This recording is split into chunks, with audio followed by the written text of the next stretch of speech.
Il y a quelque chose qui se passe sur ma chaîne que je ne comprends pas et j'aimerais bien que certains youtubeurs viennent m'expliquer. J'étais à 1700 heures de visionnage et j'ai l'impression que je suis en train de perdre les heures de visionnage sans savoir vraiment le problème. Je me retrouve à 1500 heures de visionnage. J'ai déjà vérifié tous les paramètres, toutes mes vidéos sont publiques. J'ai de nouvelles vidéos que je viens de publier, mais ça ne fait que diminuer de jour en jour.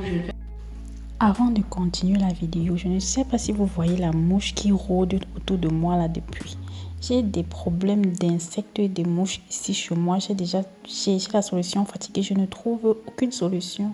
Si vous pouvez m'aider en commentaire pour Bezaï Digensa, pour Becken Fensa, pardon, dites-le moi parce que je suis fatiguée avec ces mouches chez moi. Merci beaucoup. Que me retrouver avec moins d'heures de visionnage. Pourtant, c'est un travail vraiment immense que je fais chaque jour et perdre les heures de visionnage comme ça là, sachant que c'est très difficile d'atteindre 4000 heures de visionnage pour pouvoir manger enfin sur YouTube. Vraiment, venez m'expliquer ce qui se passe parce que j'ai déjà cherché fatiguée. C'est vrai aussi que j'avais supprimé toutes les vidéos sur ma chaîne, mais seulement. Et quand tu supprimes toutes tes vidéos, tu perds aussi les heures de visionnage. Mais depuis que j'ai recommencé à republier les vidéos, j'ai recommencé aussi à gagner les heures de visionnage. J'étais contente que peut-être avant la fin d'année, je vais atteindre 4000 heures de visionnage parce que j'ai déjà 1000 abonnés. Mais pourquoi ça diminue? Être vraiment créatrice de contenu, ce n'est pas facile. Comme les gens aiment s'asseoir, dire que oh, influenceur, c'est facile, ce n'est pas du tout facile. Si vraiment tu veux percer sur les réseaux sociaux, YouTube, que ce soit YouTube, Instagram, tout ça, il faut vraiment abandonner ton job et venir t'asseoir à commencer à faire un full time, donc faire YouTube comme ton travail principal. Sinon, tu vas rester là pendant des heures, tourner en rond et en rond et en rond, tu ne vas pas voir le résultat. Bref. Seulement, ce qui me plaît, c'est que depuis là, mon TikTok est quand même en train de grandir parce que là-bas, je publie plus les trucs sur la formation et apparemment, c'est ça qui intéresse les gens. Moi, je ne veux pas seulement parler de formation en Allemagne dans ma vie. C'est pas seulement ça qui me passionne, donc c'est là-bas que ça prend plus sur TikTok. Sur Facebook aussi, j'ai grandi. Sur ma page et sur mon profil professionnel aussi, j'ai gagné des abonnés, mais seulement je ne mange pas encore l'argent parce que Facebook aussi paye. Hein. Quand vous voyez des vidéos là, c'est possible de gagner de l'argent sur Facebook. Je ferai une vidéo peut-être pour vous expliquer comment on fait pour gagner de l'argent sur Facebook. Mais moi je ne gagne pas encore et j'ai des vidéos qui font des 100 000 vues. Je suis à 900 000 vues sur une vidéo et depuis là, Facebook ne veut pas me permettre de gagner de l'argent. Ils disent que j'ai enfreint la loi. En fait, je ferai une autre vidéo pour vous expliquer. Si Instagram aussi, c'est difficile depuis des années. Je suis toujours au même nombre d'abonnés et tout. Ça ne grandit pas. Mais ça reste toujours pour moi une passion, juste un hobby, un passe-temps que tu t'assois, tu allumes ta caméra, tu fais. Donc, je ne mets vraiment pas le cœur, mais si ça commence à donner l'argent et que je sais que ça peut me faire vivre. Parce que si un jour les réseaux sociaux, si un jour on shut down tous les réseaux sociaux, on fera les influenceurs vont mourir. Ouais, vraiment, si on va mourir, on retourne travailler, non. Parce que si vraiment je perce sur les réseaux sociaux, je vais me donner à fond. Mais si ça ne marche pas, ça ne me dérange toujours pas de faire mes jobs réguliers, tranquilles là. Coucou, salut à tous et bienvenue sur ma chaîne, bienvenue aux nouveaux abonnés. La famille s'agrandit de jour en jour, je m'appelle Hibiscus et je parle un peu de tout sur ma chaîne, des sujets de la société, du travail en Allemagne, de la vie en Allemagne. Je fais des vlogs. En passant, les vlogs vont bientôt revenir. Les vlogs vont bientôt revenir, c'est juste que je prends un peu l'élan, je veux vraiment tout mettre dans l'ordre dans ma vie actuellement et je vais revenir avec les vlogs, mais pour l'instant, je fais des petites vidéos comme ça là. Et aujourd'hui, je vais faire une mini story time, ce ne va pas durer. J'ai décidé de faire une série de mini story time de mes aventures, du passé ou présent. Je veux juste faire des mini story time comme ça, 6 minutes, 8 minutes. Et Voilà quoi, histoire d'essayer un peu de gagner un peu plus d'heures de visionnage, si je peux dire. Et la story time d'aujourd'hui, c'est la story time. C'est une story time un peu rétro de mes débuts en Allemagne. Mes premières années quand je venais d'arriver, j'étais un peu trop loveuse, trop lovey girl. Du genre, aime-moi, si tu ne m'aimes pas, je vais mourir. Sans toi, je ne peux rien. J'étais trop, en fait, dans le passé, j'étais un peu trop dépendante émotionnellement des hommes. C'était déjà si on me barrait, Seigneur, ou bien si ça finissait avec quelqu'un. Et je pouvais aller me suicider, je pouvais aller boire le remède et je meurs. Mais maintenant, je suis free, quoi. Je ne m'attache plus trop. J'ai vraiment maîtrisé l'art du détachement, là. Dès qu'il y a un petit truc qui ne va pas. Je veux ma paix à l'heure ci. Donc, il y avait ce gars, mon premier gars ici en Allemagne que j'ai rencontré. Je l'ai rencontré sur Facebook. Comme je rencontre toujours mes gars sur Facebook là, où c'est la malchance. Et c'est comme ça que ça ne marche toujours jamais. J'ai rencontré le gars sur Facebook parce qu'à l'époque, je m'appelais Milkshake. Je m'appelais Milkshake à l'époque et je chantais, je faisais des karaokés sur Facebook, je gagnais un peu de notoriété. J'avais un peu une fanbase, des gens qui... j'avais beaucoup d'amis, des gens qui m'envoyaient tellement de demandes d'amis parce que voilà, on a vu mes vidéos, quelqu'un a partagé mes vidéos. C'était en 2013 là, quand Facebook venait encore ça chauffait encore plus parce que voilà, ça se développait, tout ça. Et voilà, c'est comme ça que le gars, il m'a envoyé la demande d'amis, on discutait, le feeling est passé. Quand je regarde, je dis que je suis tombée amoureuse de qui comme ça là. Il n'était même pas si beau que ça. C'est juste sa façon de parler. Mais je veux dire, chaque homme a un charisme en lui là, que même s'il n'est pas beau, non, tu vas tomber pour ça. Il avait un charisme quand on se parlait, tout ça. Et puis on a décidé de se rencontrer. Il m'invite chez lui. Avant moi, je n'avais pas de soucis à partir chez un gars pour une première rencontre. Je n'avais pas de soucis à ça. J'étais encore trop naïve, trop bleue en amour. Donc, et je découvrais encore l'homme. Pour moi, je découvrais encore cette relation homme-femme là. Je découvrais. J'avais pas de soucis, il m'invite chez lui. J'ai dit oui. Je vivais à Darmstadt, il vivait dans le NRV, quelque part à Siegen là-bas. Voilà, et c'était pas loin de Darmstadt, c'était peut-être à 1h30, 2h30. Il a payé le ticket, même pour payer ça. Le struggle love, maman, le struggle love, l'amour difficile, l'amour souffrance. Il a payé le ticket, je suis allée chez lui et j'arrive, il me demande est-ce que je sais faire le bongo chorbi. À l'époque là, c'est comme si quand je suis arrivée en Allemagne, j'ai perdu mes facultés en cuisine. Je ne savais plus comment on cuisine telle ou telle chose parce que je n'arrivais pas encore à m'adapter aux trucs écrasés ici là, les condiments en poussière ici. Pour moi, je trouvais que c'était en poussière dans les trucs écrasés. Je ne savais pas encore comment préparer avec ça, cuisiner avec ça.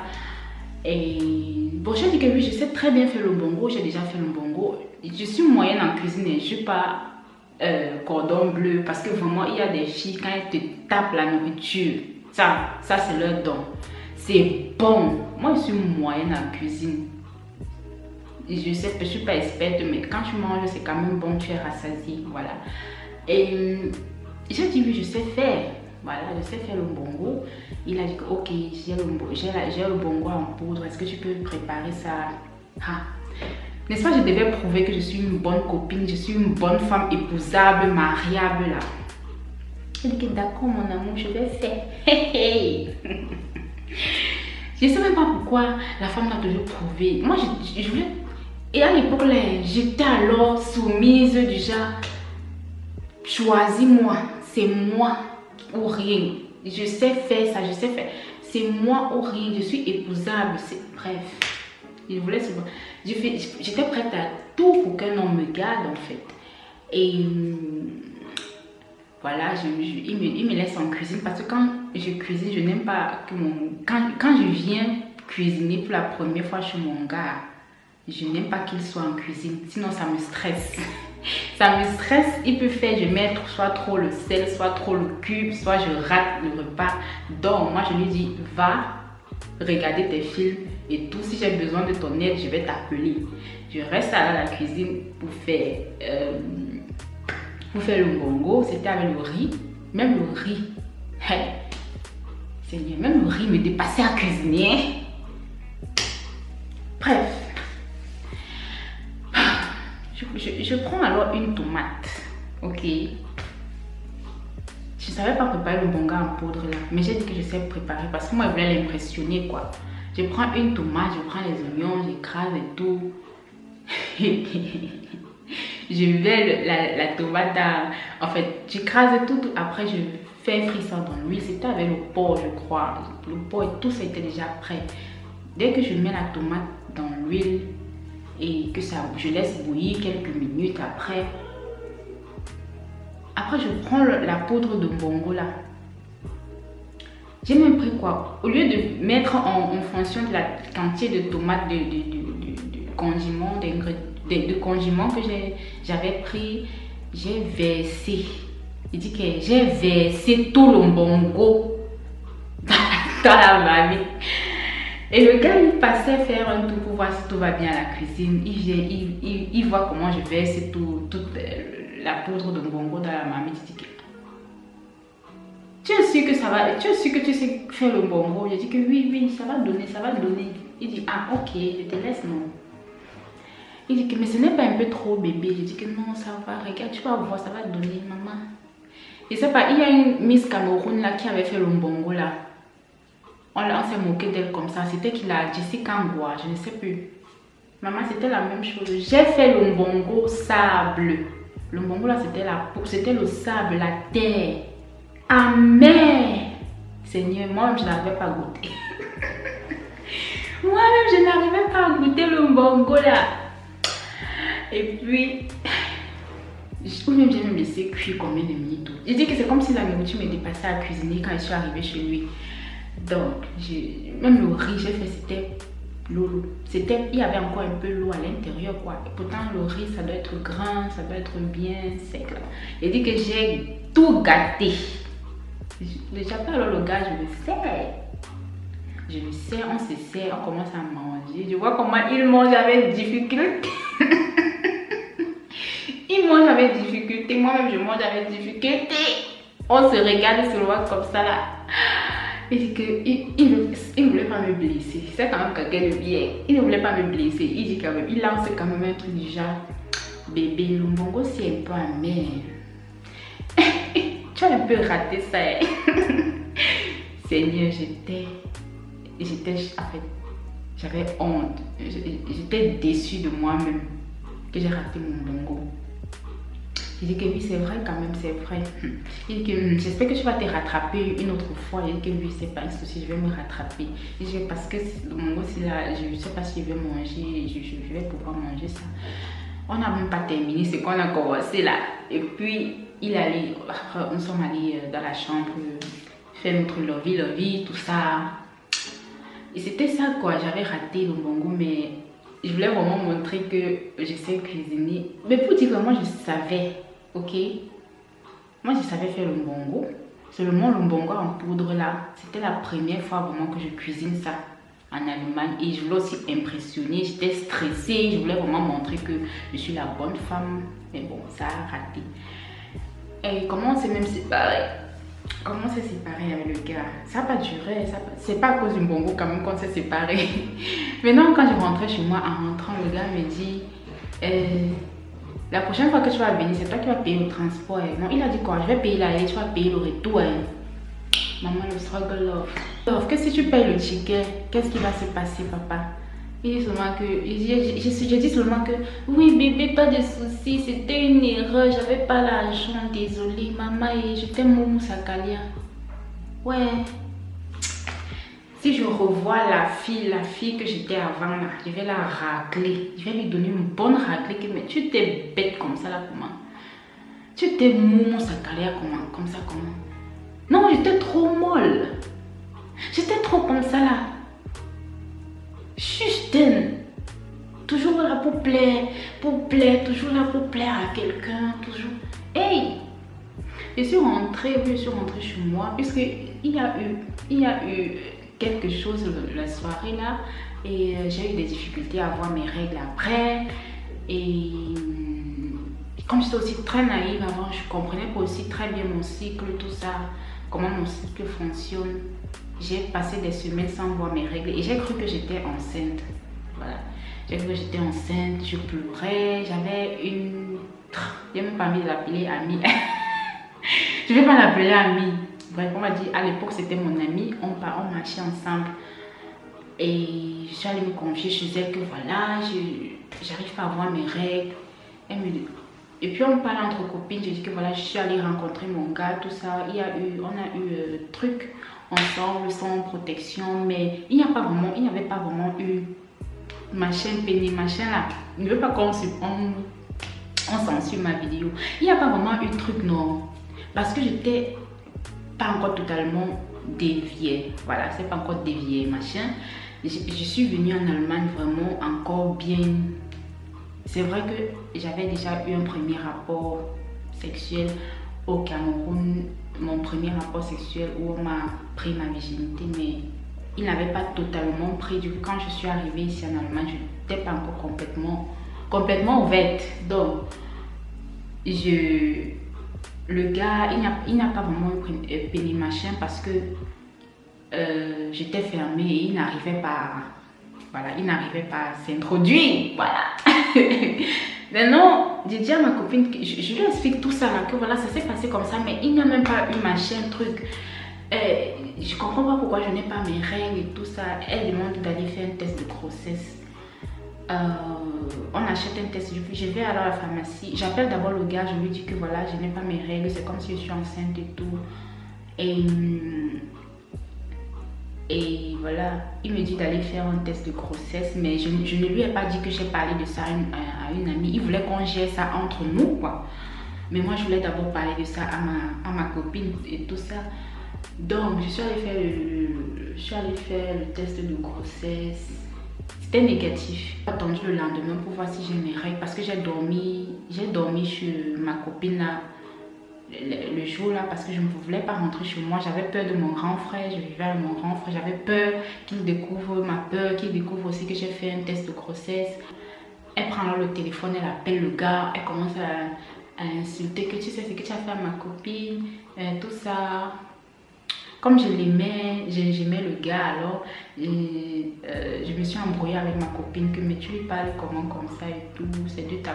Parce qu'il m'a dit que parce que quand elle est en train de réprimander le gars me dit passe-moi le téléphone. Ouais Seigneur, j'étais Moumou Sakalia. Hey! Il dit passe le téléphone à Michel, elle me passe le téléphone. Il commence à me gronder. Que mes bébés, les choses comme ça, là, ça doit se passer entre nous. On doit discuter entre nous. Je commence à pleurer seulement.